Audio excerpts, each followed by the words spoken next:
अस्सलाम वालेकुम and welcome to Alpha Ali Securities, one of Pakistan leading stock brokerage firms. मैं हूं शुजा कुरैशी मार्केट ट्रैक के साथ। तो हमने ये देखा कि मार्केट ने कल जो गेंस किए थे और परसों जो गेंस किए थे, एक ही सेशन में वो सारे गेंस ख़त्म हो गए।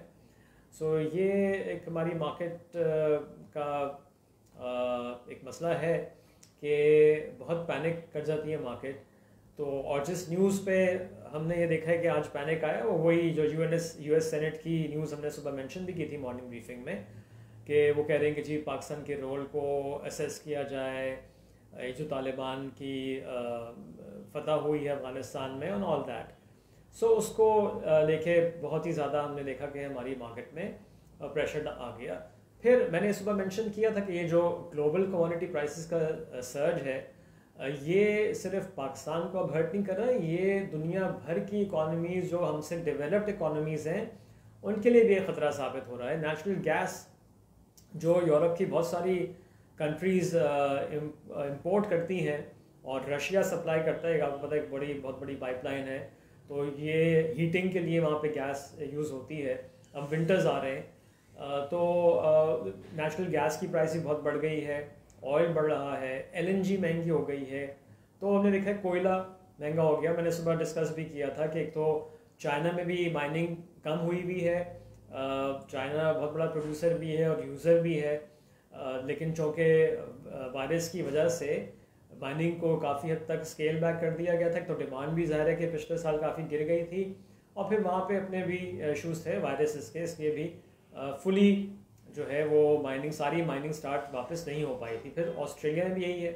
ऑस्ट्रेलिया में तो आप देख भी रहे हैं कि उनकी जो मेजर सिटीज़ हैं, सिडनी, मेलबर्न, हम सुनते हैं कि वहाँ भी लॉकडाउन चल रहे हैं अब तक, तो उनकी भी वहाँ भी activities. Australia is also big coal producer, तो सप्लाईज की शॉर्टेज है और डिमांड बढ़ रही है, लिहाजा ये जो कमोडिटीज़ प्राइस का जो बढ़ना है ये सबको ही हर्ट कर रहा है। मैं भी देखा था कि स्पेन में कहा जा रहा है कि 13 साल हाई इन्फ्लेशन रेट स्पेन में हमको नज़र आ रहा है। तो same goes with many other countries.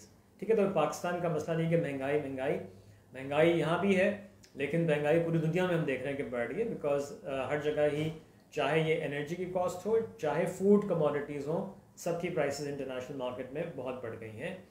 अच्छा, तो ये खैर ये हुआ। फिर हमारा डॉलर भी वीक हो रहा है। आज इंटरबैंक में 170 रुपीज़ से ऊपर ही क्लोजिंग हुई है।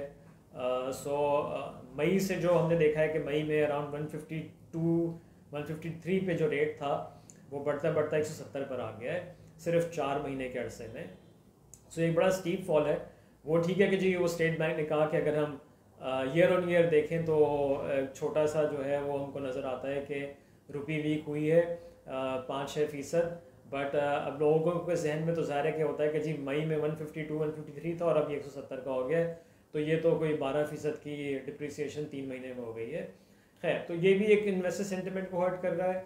सो ये सारी चीज़ें हैं, तो एक कॉम्बिनेशन ऑफ रीजंस इसके वजह से मैंने देखा कि मार्केट में सेलिंग प्रेशर आया और 1300 पॉइंट एक मौके पे मार्केट नीचे चली गई। और आज जो एक और इम्पॉर्टेंट साइकोलॉजिकल बैरियर था इंट्राडे बेसिस पे, वो टूटा।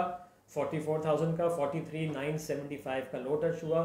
वहाँ से at one point in time market आधी रिकवर हो गई थी, तकरीबन 700 पॉइंट नेगेटिव रह गई थी, लेकिन आखिरी आधे घंटे में फिर सेलिंग प्रेशर आया, काफ़ी स्टॉक्स नीचे के लॉक पे हिट होने लगे और हमने देखा कि फिर मार्केट जब क्लोज हुई तो कोई 1100 पॉइंट नीचे थी, लेकिन जो कि आखिरी आधे घंटे में हुआ था तो एडजस्टमेंट के बाद 908 पॉइंट नीचे बंद हुई है मार्केट 44,366 पे।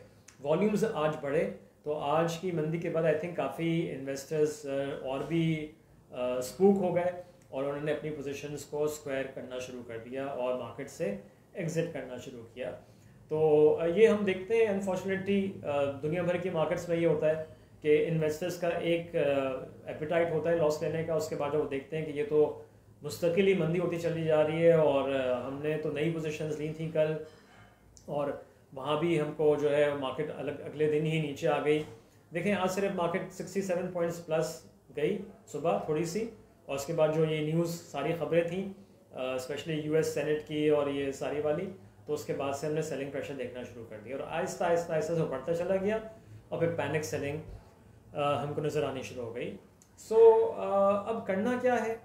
करना आई थिंक अभी भी यही है कि देखिए, मैं आपसे हमेशा से काफ़ी दिन से कह रहा हूँ, जुलाई से अगर जो मुझे लोग फॉलो कर रहे हैं, मैं कह रहा हूँ कि आपको इंट्रा डे बेसिस पे भी तेज़ी नज़र आए तो आप प्रॉफिट बुक कर लें। कल एग्जैक्टली यही हुआ, बिकॉज आजकल रोज़ खबरें कोई ऐसी आ रही हैं, और अनफॉर्चुनेटली जब होता यह है कि मार्केट का एक डाउन ट्रेंड हो, सेंटिमेंट वीक हो, तो नेगेटिव खबरें ज़्यादा आती हैं। तो अनफॉर्चुनेटली कि आज यही हुआ, कल की तेज़ी के बाद ये जो खबर आ गई, इसकी वजह से हमने देखा कि सिर्फ थोड़ा सा इंडेक्स ऊपर गया 62-67 पॉइंट्स, और वहाँ से फिर सेलिंग, इंटेंस सेलिंग हो गई। तो इसलिए मैं हमेशा ये और काफ़ी अर्से से रेकमेंड कर रहा हूँ कि इंट्राडे बेसिस पे आप जब मार्केट ऐसे नॉर्मल डिप्स आएँ एक्यूमुलेट करें वहाँ पे, और इंट्राडे बेसिस पे आपको गेंस मिले तो बुक भी कर लें। कल भी यही हुआ था। कल हमने देखा था कि मार्केट में अच्छी गेंस थे, तो वहाँ पे लोगों ने ज़ाहिर है कि, और वो कोई गलत बात नहीं थी, लोगों का जो डिसीजन था कि काफ़ी स्टॉक्स अपने ऊपर के लॉक पे हिट हुए थे। तो नॉर्मल हालात में होता है कि जब कोई स्टॉक अपने ऊपर के लॉक पे हिट होता है तो अगले दिन उसमें और तेज़ी आती है, बट अनफॉर्चुनेटली आज वो नहीं हुआ बिकॉज वो नेगेटिव खबरें आ गई ज़्यादा। सो इसलिए कल जो लोग लेके गए उनको ज़ाहिर है कि एक धचका लगा है, और ये अक्सर मार्केट में होता है। और इसीलिए जो मैं बता रहा हूँ, फिर मैं रिपीट कर रहा हूँ अपनी बात को, कि मैं यही कहता चला आ रहा हूँ काफ़ी दिनों से कि ऐसी डिप्स आएँ, आप नीचे एक्यूमुलेट करें, और इंट्राडे बेसिस पे अगर आपको गेंस नज़र आ रहे हैं तो बुक भी कर लें गेंस, और लिक्विड रहें। सो आज भी यही चीज़ हमने देखा कि प्रूफ हुई। और जैसे मैंने बताया कि आज भी मौका था डिप्स पे, जब ये 44,000 का लेवल टूटा और काफ़ी स्टॉक्स नीचे थे, तो वहाँ पे एक अपॉर्चुनिटी थी कि थोड़ा सा एक्यूमुलेट करें। और जैसे मैंने बताया भी कि 1300 पॉइंट की मंदी के बाद 700 पॉइंट तक भी मार्केट आ गई थी, तो अच्छी खासी कोई आधे पॉइंट्स की रिकवरी हमको नज़र वहाँ पे आई थी। और स्टॉक प्राइसेस में तो हम देख सकते हैं कि अच्छे गेंस मिल सकते थे। सो यही आई थिंक स्ट्रैटेजी रखें अभी। इस किस्म की पैनिक सेलिंग होगी, बट ये अपॉर्चुनिटीज़ भी हैं, because stock market investment is long term investment. ये जो एक सुपर साइकिल है कमोडिटीज़ का दुनिया में, ये सस्टेन नहीं करेगा। लेकिन ये कहना मुश्किल है कि ये डाउन ट्रेंड कब शुरू होगा। और जैसे मैं सुबह बात कर भी रहा था कि ये जो मुख्तलिफ एनर्जी की रिसोर्सेज हैं, सोर्सेज हैं, ये मुख्तलिफ कामों के लिए यूज़ होती हैं, इंडस्ट्री में भी होती हैं। फिर विंटर सीज़न में ये घरों को भी गर्म करने के लिए वहाँ पे इस्तेमाल की जाती हैं। तो अभी सर्दियाँ आ रही हैं, तो शायद ये अभी जो एनर्जी है, गैस हो, कोयला हो, जब तक कि सप्लाई बेहतर नहीं होती, तो ये प्राइसेस अभी ऑन द हायर लेवल रह सकती हैं कुछ अरसे तक। अभी ये आई थिंक थोड़े से तकलीफ़ के दिन मुझे नज़र आ रहे हैं, but that does not mean कि मार्केट में काम नहीं करना चाहिए। मार्केट में तो of course is for long term investment.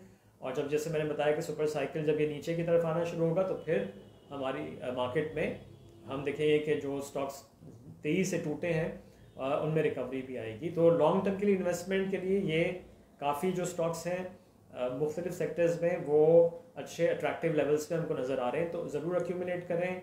लेकिन again same, I am repeating my self कि आप प्रॉफिट भी जल्दी जल्दी बुक करें। ठीक है, तो इसी स्ट्रैटेजी पे काम करना है। अब देखते हैं कि सुबह तक और क्या खबरें आती हैं, और फिर इस पर हम और बात करेंगे। So that's about it for right now. Have a nice evening. इंशाल्लाह सुबह मुलाकात होगी। Take care. अल्लाह हाफिज़।